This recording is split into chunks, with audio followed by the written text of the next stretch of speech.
제가 이 이야기를 꺼내기까지는 정말 오랜 시간이 걸렸습니다. 처음엔 믿고 싶지 않았습니다. 아내를 의심한다는 것 자체가 제게는 모욕 같았습니다. 설마 그런 일은 없겠지. 몇 번이고 자기 암시를 걸었습니다. 하지만 그럴수록 제 안의 불편한 직감은 점점 힘을 얻었고 끝내 저는 외면할 수 없게 됐습니다. 우리는 결혼한 지 8년 된 부부였습니다. 사람들 눈에는 평범한 가정으로 보였을 겁니다.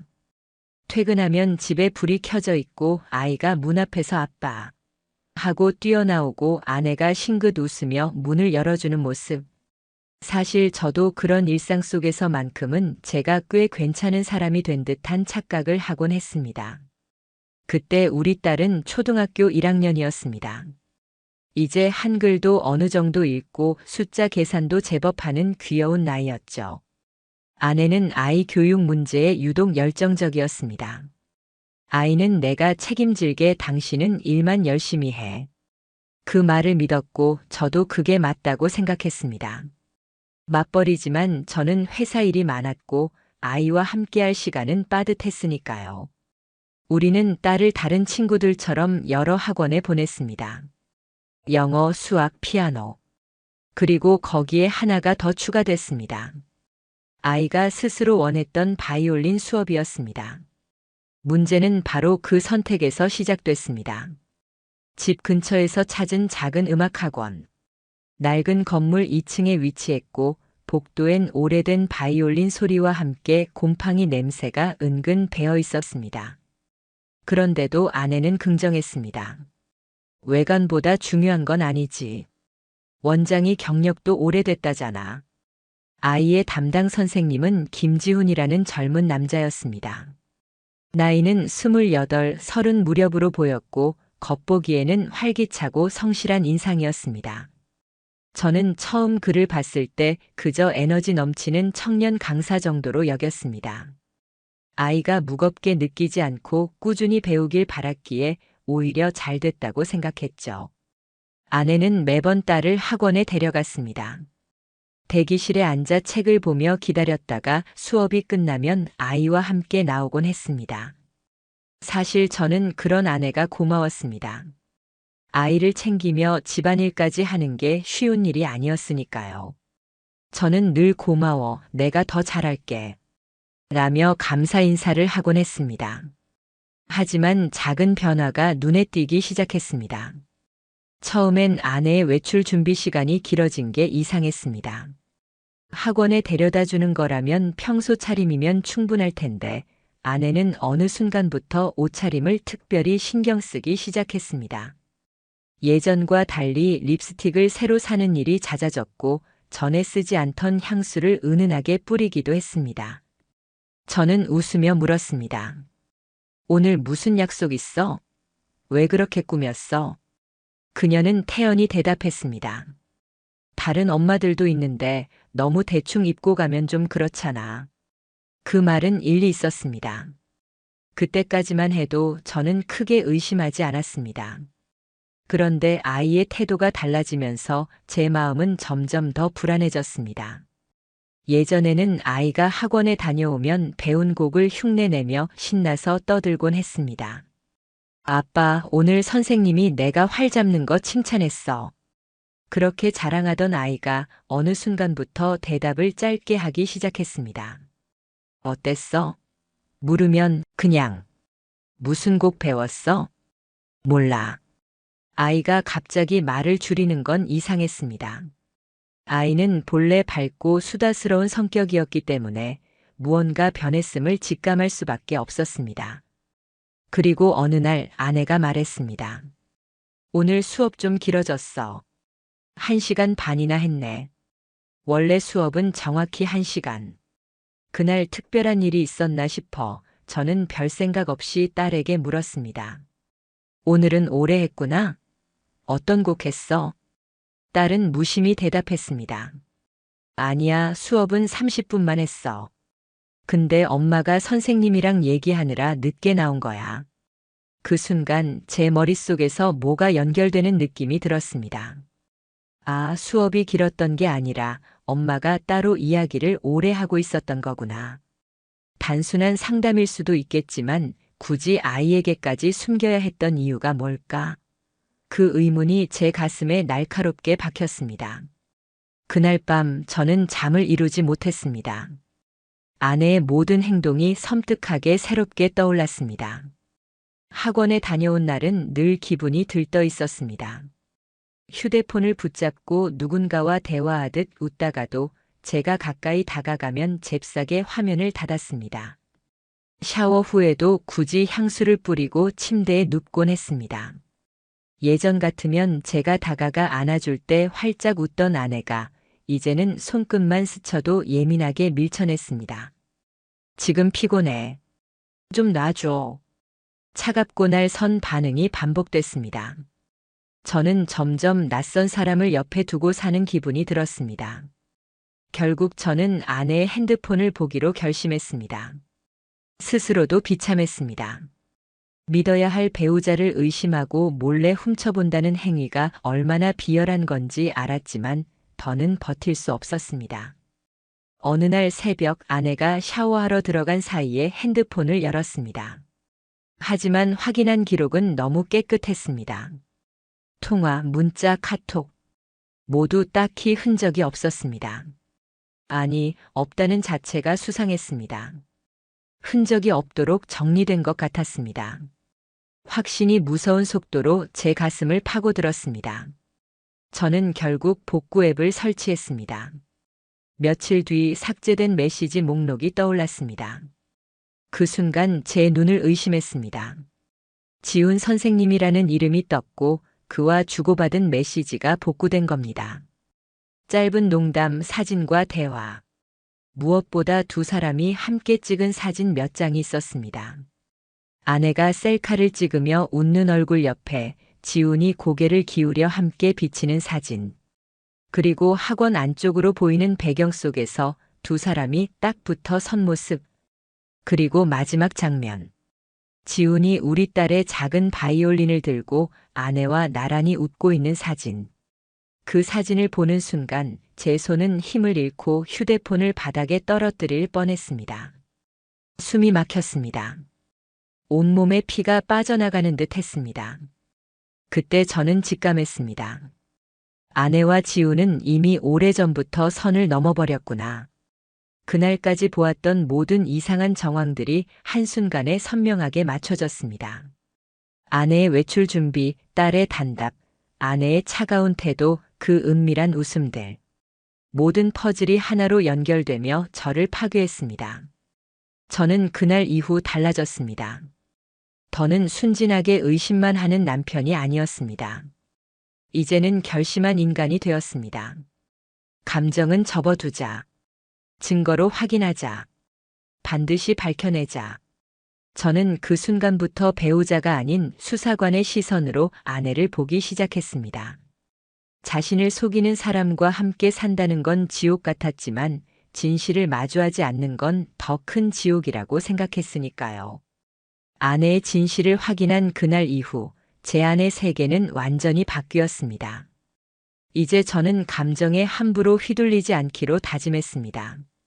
분노에 휩싸여 따지고 소리친다고 해서 상황이 달라지지 않는다는 걸 알았습니다. 오히려 그게 상대에게 유리한 빌미를 줄 겁니다. 그래서 그날부턴 철저한 전략으로 움직이기로 했습니다. 겉으로는 평소와 똑같이 행동했습니다. 아침엔 잘 다녀와 인사했고 저녁엔 수고했어 하며 식탁에 앉았습니다. 저는 오히려 더 다정하게 행동했습니다. 그래야 아내는 안심하고 계속 본래 패턴을 유지할 테니까요. 제 안에서는 매일 천둥처럼 분노가 요동쳤지만 얼굴만큼은 무표정에 가까웠습니다. 무엇보다 안타까운 건 아이였습니다. 아이에게는 아무 잘못이 없는데 그녀는 엄마를 여전히 존경했습니다. 아빠, 지훈 선생님이 나한테 칭찬해줬어. 아이의 해맑은 말 한마디는 제 가슴을 도려냈습니다. 듣기만 해도 속이 뒤틀렸습니다. 그럼에도 저는 웃으며 그랬구나, 잘했네 하고 대답했습니다. 아이가 상처 입는 걸 막기 위해서였습니다. 어느 날 아내가 딸에게 말했습니다. 이번 주는 아빠 바쁘니까 학원엔 나랑만 다니자. 갑작스러운 말이었습니다. 처음엔 평범한 요구 같았지만 이미 많은 걸 눈치채고 있던 제겐 달리 들렸습니다. 오늘은 나 혼자 움직여야 한다. 저는 주저하지 않았습니다. 그날을 미행하기로 마음을 먹었습니다. 학원 수업 날 저는 반차를 내고 미리 학원 근처에 차를 세웠습니다. 사람들이 많은 대로변 대신 조금 떨어진 작은 거리 모퉁이에 숨어 시야를 확보했습니다. 곧 아내와 딸이 모습을 드러냈습니다. 아이는 평소처럼 활을 들고 씩씩하게 걸어갔고 아내는 어딘가 초조한 기색이 역력했습니다. 수업이 시작된 지 40분 정도 딸과 아내가 함께 학원을 나왔습니다. 그런데 조금 이상했습니다. 아이가 학원 앞에서 휴대폰을 만지며 시간을 보내는 동안 아내는 건물 안을 자꾸 뒤돌아보았습니다. 잠시 후 지훈이 모습을 드러냈습니다. 두 사람은 짧은 눈빛만 교환했지만 그 짧은 교신이 모든 걸 설명했습니다. 서로가 서로의 신호를 기다리고 있던 겁니다. 아내는 딸을 근처 공원에 데려갔습니다. 엄마 금방 올게. 여기서 조금만 놀고 있어. 딸은 아무렇지 않게 그 말을 믿었습니다. 놀이터의 미끄럼틀에 별 생각 없이 앉아있는 아이를 바라보는데 제 안에서 분노가 치밀어 올랐습니다. 자신의 욕망 때문에 친딸을 잠시 맡겨두고 불륜을 이어간다고. 아내는 서둘러 돌아와 지훈의 차에 올랐습니다. 저는 곧바로 시동을 걸고 뒤를 밟았습니다. 심장이 귀 옆에서 뛰는 듯 요동쳤습니다. 차간 거리를 유지하며 혹시 놓칠까 노심초사했습니다. 두 사람의 차는 한적한 골목으로 향했습니다. 낡은 모텔 앞.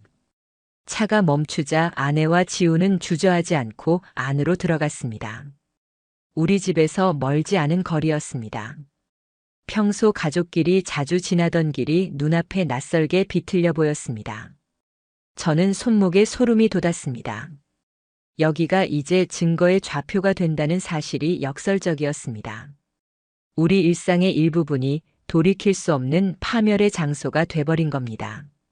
저는 자동차에서 내리지 않았습니다. 그저 카메라로 기록 앱으로 모든 걸 남겼습니다. 주차 위치, 시간, 인근 CCTV. 제 손은 떨렸지만 머리는 아이러니하게 차가웠습니다. 이제 되돌릴 수 없다는 걸 알았으니까요. 그날 밤 저는 변호사를 찾았습니다. 차분히 모든 것을 내보였습니다. 사진, 위치 로그, 카드 결제 기록. 변호사는 잠시 서류를 훑어보다 곧바로 말했습니다. 충분합니다. 상간남 소송 바로 진행할 수 있습니다. 짧은 선언이었지만 제게는 종을 울리듯 크게 들렸습니다. 그 즈음 아내는 여전히 모른 척했습니다. 아침엔 밥을 차리고 딸에게 옷을 챙겨주고 제 옆에 앉아 무심한 표정으로 뉴스를 봤습니다. 하지만 저는 이제 그 연기를 다 깨트릴 수 있는 증거를 들고 있었습니다. 저는 녹음을 시작했습니다. 집안에 작은 보이스 레코더를 두고 대화 속 단서들을 모았습니다. 가끔은 일부러 유도했습니다. 지훈 선생 요즘도 연락하나 보네. 그러면 아내는 억지 웃음을 지었습니다. 무슨 소리야? 그냥 선생님이지. 하지만 그런 부자연스러운 반응 하나하나가 오히려 확신을 더해 주었습니다. 며칠 뒤 변호사를 통해 지훈에게 내용 증명을 보냈습니다. 소송이 시작됐다는 통보였죠. 예상대로 반응은 빠르게 왔습니다. 그는 직접 제 번호로 전화를 했습니다. 죄송합니다. 제가 정말 큰 실수를 했습니다. 선생님, 제정신이 아니었습니다. 제발 한 번만 용서해 주시면. 그 목소리는 두려움과 조급함이 섞여 있었습니다. 하지만 정작 제 아내는 단 한마디도 꺼내지 않았습니다. 여전히 태연하게 저녁상을 차리고 아이를 재우며 저와 나란히 소파에 앉아 있었습니다. 그 침묵이 오히려 더 역겹게 느껴졌습니다. 학원에도 정식으로 신고했습니다. 저는 제 딸을 다시는 그곳에 보낼 수 없었습니다. 원장은 경악했고 학부모들 사이에서 곧 소문이 번졌습니다. 결국 지우는 학원에서 잘렸습니다. 시간은 흘렀지만 제 마음은 점점 날이 섰습니다. 그리고 어느 저녁 아내가 먼저 말을 꺼냈습니다. 요즘 왜 그렇게 늦게 들어와? 무슨 일 있어? 그 말이 제게는 이렇게 들렸습니다. 혹시 당신이 뭘 알고 있는 거야? 저는 단도직입적으로 물었습니다. 너 지훈이랑 무슨 사이야? 말끝이 떨어지자마자 거실 공기는 얼어붙었습니다. 아내 눈빛이 흔들렸고 한참 후에야 힘겹게 대답했습니다. 아니야, 그냥 친한 사이일 뿐이야. 그러나 제가 내민 증거 앞에서 모텔 CCTV 사진, 문자 내역, 위치 로그 앞에서 그녀는 결국 입을 닫고 말았습니다. 잠시 후 무너진 얼굴로 중얼거렸습니다. 미안해, 정말 한순간이었어. 순간 저는 웃음이 터질 뻔했습니다. 한순간, 몇 달간 반복된 이 숨김과 거짓이 한순간이라고. 그 한순간 때문에 내 믿음과 아이의 세상은 다 부서졌는데, 저는 담담하게 말했습니다. 이건 실수도 한순간도 아니야. 너는 선택한 거야. 그리고 이제 그 대가를 치르게 될 거다. 그날 이후 제 싸움은 본격적으로 시작됐습니다. 저는 더 이상 감정에 사로잡힌 피해자가 아니었습니다. 이제는 증거와 법으로 움직이는 사람이 되었습니다. 그리고 그 싸움은 반드시 제가 이겨야 할 싸움이었습니다. 저와 아이를 위해서. 아내를 정면으로 추궁한 순간 집안 공기가 얼어붙었습니다. 너 지훈이랑 무슨 사이야? 그 한마디가 전부였습니다. 하지만 그 짧은 질문이 집안 전체를 흔들었습니다. 아내는 한동안 말이 없었습니다. 눈동자가 빠르게 흔들렸습니다. 예전 같으면 뭐래? 이상한 소리 하지 마. 하고 웃으며 넘겼을 겁니다. 그런데 이번엔 달랐습니다. 얼굴이 순식간에 창백해졌고 손끝이 떨렸습니다. 부정 대신 공포가 먼저 묻어났습니다. 그 자체로 이미 답이었습니다. 그냥 친하게 지낸 거야. 아내는 겨우 말을 짜냈습니다. 저는 침착하게 증거들을 꺼냈습니다. 복구된 메시지 캡처, 둘이 찍힌 사진, 모텔 근처 차량 로그, CCTV 캡처. 순서대로 식탁 위에 쌓아 올렸습니다. 종이장들이 탁탁 부딪히며 책상에 늘어나는 동안 아내의 얼굴은 더욱 굳어갔습니다. 저는 최대한 떨리지 않으려 했지만 목소리가 끊어질 듯 흔들렸습니다. 이걸 보고도 그냥 친하다고 할 거야? 아내는 입술을 깨물었습니다. 대답은 없었습니다. 대신 눈물이 떨어졌습니다. 한참의 침묵 끝에 그녀가 무너져 내렸습니다. 미안해. 한순간이었어. 나도 왜 그랬는지 모르겠어. 저는 그 목소리를 듣자 오히려 분노보다 허탈함이 밀려왔습니다. 한순간이라고? 몇 달째 이어진 거짓과 은폐가 매일같이 아이와 나를 속여온 나날들이 한순간의 실수라니. 저는 차갑게 잘라냈습니다. 실수는 한 번뿐이야. 반복되면 그건 선택이야. 넌 분명히 선택했어. 매번 숨겼고 매번 거짓말했어. 그건 실수가 아니라 내가 원한 결과야. 아내는 움찔거리며 변명 아닌 변명을 늘어놨습니다. 그 사람이 먼저 다가왔어. 나는 그냥 누군가와 얘기하고 싶었던 거야. 당신은 늘 바빴고 나는 혼자 아이 다 챙기고 어디에도 기댈 곳이 없었어. 저는 깊게 숨을 들이마셨습니다. 순간적으로 고함을 치고 싶었지만 옆방에서 자는 딸이 떠올랐습니다. 저는 최대한 목소리를 눌렀습니다. 말벗이 필요했으면 친구를 만나든 가족에게 털어놨든 방법은 많았어. 근데 왜 딸아이 선생이었냐? 애 앞에서는 존경받는 선생님이고 뒤에선 내 애인이었던 그 인간을 왜 택했냐고. 대답은 없었습니다. 고개를 숙인 채 두 손으로 얼굴만 가리고 있었습니다. 저는 더는 말을 이어가지 않았습니다. 방을 나와 현관문을 닫았을 때 손이 떨렸습니다. 온몸이 진이 빠진 듯 축 늘어졌습니다. 복도에 서서 숨을 몰아쉬는데 마치 폐가 구겨지는 듯한 고통이 몰려왔습니다. 그날 밤 저는 변호사에게 메시지를 보냈습니다. 혼인 파탄 증거 모두 확보했습니다. 이혼 준비해 주십시오. 이렇게 간단히 쓰고 나니 몇 년간 짊어졌던 무게가 한 줄로 적혔습니다. 다음 날 저는 정식으로 이혼 절차를 시작했습니다. 함께 아이의 양육권을 청구했습니다. 제게는 선택의 여지가 없었습니다. 아이는 지켜야 했습니다. 엄마라는 이름으로 아이를 배신한 사람에게 다시 그 이름을 허용할 수는 없었습니다. 며칠 뒤 아내와 다시 마주했을 때 그녀는 울부짖었습니다. 아이만큼은 제발 아이만은 내 곁에 두게 해줘. 저는 단호히 고개를 저었습니다. 아이를 정말 사랑했다면 그런 짓은 애초에 안 했어. 넌 그 아이의 신뢰를 가장 먼저 부숴버렸어. 그 결과를 이제 감당해야지. 아내는 바닥에 주저앉아 엉엉 울었습니다. 하지만 제 마음은 더 이상 흔들리지 않았습니다. 이제 상대는 아내만이 아니었습니다. 지훈에게도 책임을 묻기로 했습니다. 변호사와 함께 상간남 위자료 소송을 제기했습니다. 제가 가진 증거들을 토대로 3천만 원 위자료 청구가 작성되었습니다. 얼마 지나지 않아 지훈에게서 연락이 왔습니다. 죄송합니다. 제가 정말 큰 잘못을 했습니다. 한 번만 용서해 주십시오. 저도 아이를 좋아했을 뿐이고 그렇게까지 의도한 게 아니었어요. 저는 받아칠 말조차 우습게 느껴졌습니다. 아이를 좋아했다고? 아이를 아끼는 사람이 그 엄마랑 모텔을 드나들고 아이 앞에선 선생으로 연기했다고? 그게 아낀 거야? 말끝에 냉정하게 잘라냈습니다. 법정에서 보자. 사건은 빠르게 학원에도 전해졌습니다. 원장은 충격을 감추지 못했고 지훈을 즉시 해고했습니다. 몇 주 뒤 학원은 결국 문을 닫았습니다. 지역 학부모들이 들고 일어났기 때문이었습니다.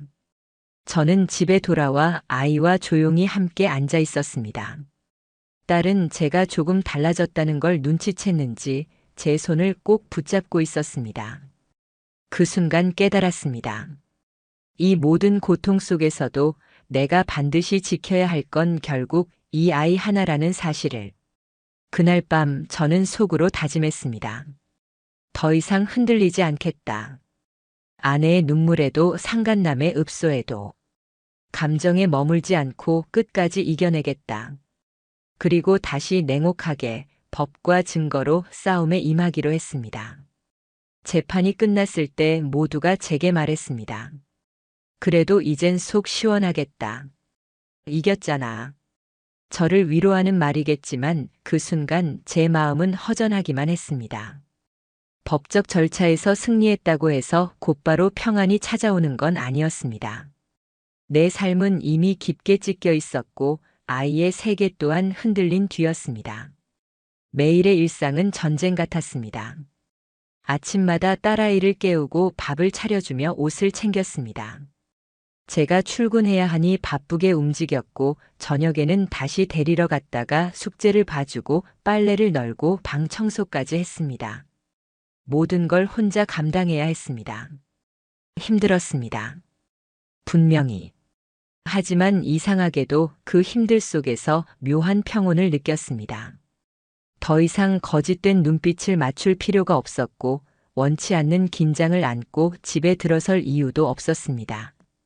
예전엔 현관문을 열 때마다 아내가 휴대폰을 잡고 있을까, 어떤 표정일까 조마조마했는데 지금은 그런 불신에서 해방된 겁니다. 딸아이는 처음엔 어리둥절했습니다. 엄마가 갑자기 집을 떠난 이유를 완전히 이해하지 못했기 때문입니다. 저는 최대한 자연스럽게 설명했습니다. 엄마랑 아빠가 따로 살기로 한 거야. 하지만 아빠는 항상 내 옆에 있잖아. 딸은 한동안 울기도 하고 밤마다 엄마는 왜 안 와? 하고 물었습니다. 그때마다 제 가슴은 찢어졌습니다. 하지만 시간이 지나면서 아이도 점차 변했습니다. 새로운 음악학원 선생님에게 천천히 마음을 열었고 학교에서도 다시 웃기 시작했습니다. 어느 날 아이가 바이올린을 켜다 말고 제게 말했습니다. 아빠, 선생님이 나중에 무대에 서도 된대. 나 열심히 할래. 그 말을 듣는 순간 제게는 새로운 이유가 생겼습니다. 무너진 가정을 탓하는 대신 이 아이가 다시 자라나는 걸 지켜야 한다는 이유. 반면 아내는 무너져 갔습니다. 판결이 끝난 뒤에도 여러 차례 저에게 연락해 왔습니다. 전화를 하고 문자를 보내고 심지어 회사 근처까지 찾아왔습니다. 한 번만 더 기회를 줘. 내가 미쳤었어. 우리 다시 시작할 수 있어. 저는 단호하게 말했습니다. 내가 무너뜨린 걸 이제 와서 주워 담을 수 있을 거라 생각하지 마. 딸을 빌미로 접근하는 일도 있었습니다. 소율이가 나 없으면 무너질 거야. 아이를 위해서만이라도. 하지만 저는 믿지 않았습니다. 그 아이 이름을 내 입에 올릴 자격은 없어. 넌 이미 아이의 마음에 상처를 남겼어. 아내는 상간남 지훈에게도 버림받았습니다. 소송이 본격화되자 그는 연락을 피했고 결국 모든 책임을 회피하려 했습니다. 둘 사이의 관계가 대단한 사랑이었던 것처럼 굴던 건 다 거짓이었습니다. 순간의 도피일 뿐 결국 책임 앞에서는 서로 등을 돌렸습니다. 아내는 위자료와 재산 분할 불이익 때문에 경제적으로도 나락으로 떨어졌습니다. 친정 가족들도 처음엔 그녀를 두둔했지만 재판 도중 서서히 태도를 바꿨습니다. 증거와 정황이 모두 드러나자 더 이상 두둔할 수 없었죠. 결국 그녀는 혼자 남겨졌습니다. 지훈의 몰락은 더 빨랐습니다. 학원에서 해고된 뒤 지역 학부모 커뮤니티에 소문이 퍼지면서 그는 완전히 매장되었습니다. 다시는 음악학계에서 설 자리를 얻지 못했습니다. 얼마 후 고향으로 내려갔다는 얘기를 들었습니다. 어떤 이는 그가 생계를 위해 막노동을 한다고 했습니다.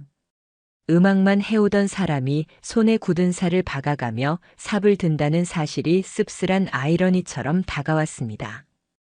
혹자는 그가 불쌍하다고 말할지도 모릅니다. 그러나 제 생각은 달랐습니다. 불쌍한 건 그가 아니라 그에게 상처 입은 우리였습니다. 내 딸이 받은 상처는 평생 기억에 남을 것이고 제가 감당해야 할 고통도 결코 가볍지 않았으니까요. 그는 자기 선택으로 자기 인생을 끊어먹었을 뿐입니다. 그러나 법적 승리와 상대의 몰락에도 불구하고 저는 여전히 고통 속에 있었습니다. 밤이 되면 악몽에 시달렸습니다. 아내가 지훈과 함께 웃는 장면이 반복되었습니다. 식은땀에 젖어 눈을 뜨면 옆에 자는 딸의 작은 어깨가 보였습니다. 그 모습에 겨우 심장을 진정시킬 수 있었습니다. 회사에서 무심히 던지는 농담에도 심장이 덜컥 내려앉았습니다. 요즘 왜 이렇게 야위었냐? 집에 무슨 일 있니? 그런 농담조차 제게는 비수처럼 느껴졌습니다. 그래서 누구에게도 쉽게 말하지 않았습니다. 상처를 꺼내놓는 순간 또 다른 상처가 될 수 있다는 걸 알았기 때문입니다. 그럼에도 불구하고 조금씩 변화는 찾아왔습니다. 딸과 단둘이 보내는 시간은 점점 제게 힘을 주었습니다. 같이 장을 보러 가고 길거리 분식집에서 떡볶이를 먹고 주말마다 공원 벤치에 앉아 악보를 보며 시간을 보냈습니다. 그때마다 저는 느꼈습니다. 우린 아직 살아가고 있구나. 아이는 시간이 지날수록 엄마를 그리워하는 말을 줄여갔습니다.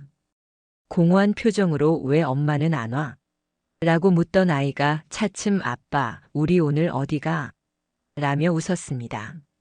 지금 내 곁에 있는 웃음은 제 인생에서 가장 소중한 무게였습니다. 아내의 마지막 몸부림은 어느 날 갑자기 찾아왔습니다. 딸 학원 근처에 몰래 숨어 있다가 아이를 붙잡으려 한 겁니다. 학원 쪽에서 연락을 받고 제가 급히 달려갔습니다. 그곳에서 마주한 아내는 초라했습니다. 헝클어진 머리에 퀭한 눈, 수척한 몸. 저를 보자마자 눈물을 흘리며 말했습니다. 나도 벌 받고 있어. 하루하루가 지옥이야. 제발 아이 얼굴만이라도 보게 해줘. 저는 잠시 흔들렸습니다. 그러나 곧 마음을 다잡았습니다. 정말 아이를 사랑했다면 이렇게 만들진 않았을 거야. 그 말을 남기고 저는 딸을 데리고 자리를 떠났습니다. 그 후로 아내는 더 이상 연락하지 않았습니다. 아마도 진짜 포기했겠죠. 그녀의 선택은 결국 그녀 자신을 삼켜버렸습니다. 저는 여전히 상처 속에서 살아갑니다. 하지만 이제는 상처를 숨기려 하지 않습니다. 고통을 견디고 품는 법을 배워야 했습니다. 밤마다 무너지는 악몽이 저를 괴롭히더라도 아침에 일어나 딸과 마주보면 버틸 수 있었습니다. 아이의 존재가 저를 붙들어 주었습니다. 시간은 흘렀습니다. 재판이 끝나고 세상이 조용해진 듯 보였지만 제 안에는 여전히 파도가 치고 있었습니다. 처음에는 이 상처가 언젠가는 사라질 거라 생각했습니다. 하지만 시간이 지나면서 깨달았습니다. 상처는 사라지지 않습니다. 단지 덮어두거나 있는 척할 뿐 마음 깊은 곳에는 언제든 흔적을 남깁니다. 그래서 저는 방법을 바꿨습니다. 상처를 지우려 애쓰는 대신 그 상처와 함께 살아가는 법을 배우기로 한 겁니다. 퇴근길에 딸아이의 작은 손을 잡고 걸을 때면 가끔 과거가 불쑥 떠오릅니다. 그 아이가 예전엔 해맑게 지운 선생님이 칭찬했어. 라 말하며 뛰어오르던 기억.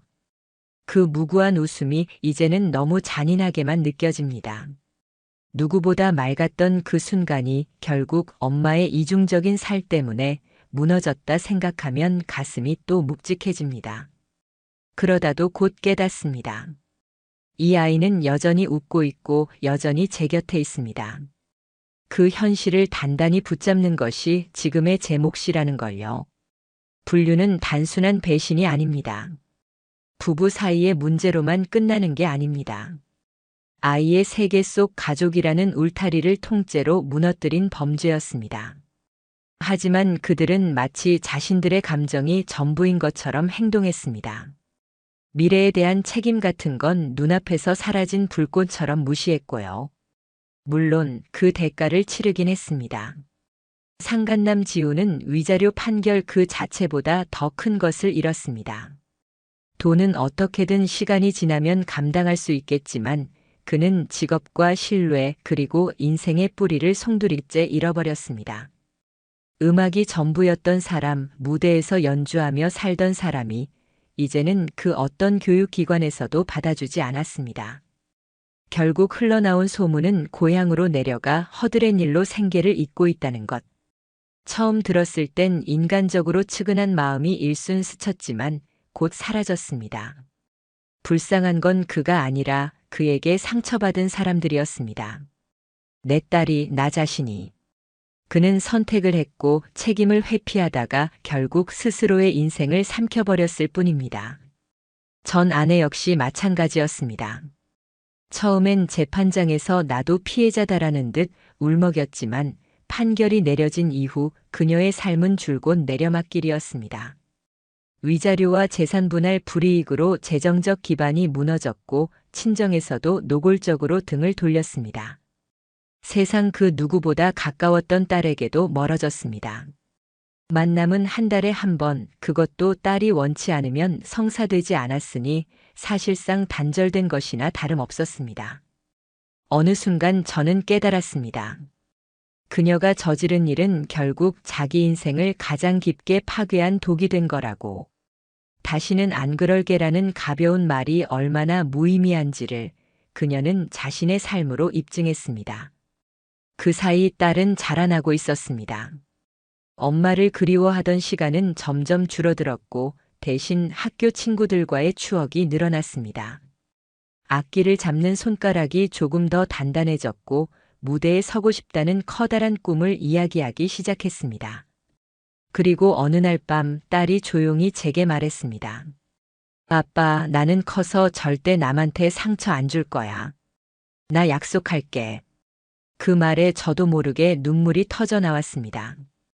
이 어린아이가 벌써 이런 다짐을 해야 한다니. 너무도 미안했습니다. 그렇지만 동시에 자랑스러웠습니다. 그 아픔 속에서도 뭔가를 배우고 있구나. 누군가는 상처 위에 새로운 생명을 틔우는구나. 제 아이는 그러고 있었습니다. 저는 이제 과거에 머물지 않기로 했습니다. 과거는 끝났습니다. 상처는 여전히 남았지만 미래는 아직 만들어지지 않았습니다. 그리고 저는 믿습니다. 언젠가 다시 사랑할 수도 있고 새로운 가정을 꾸릴 수도 있을 거라고.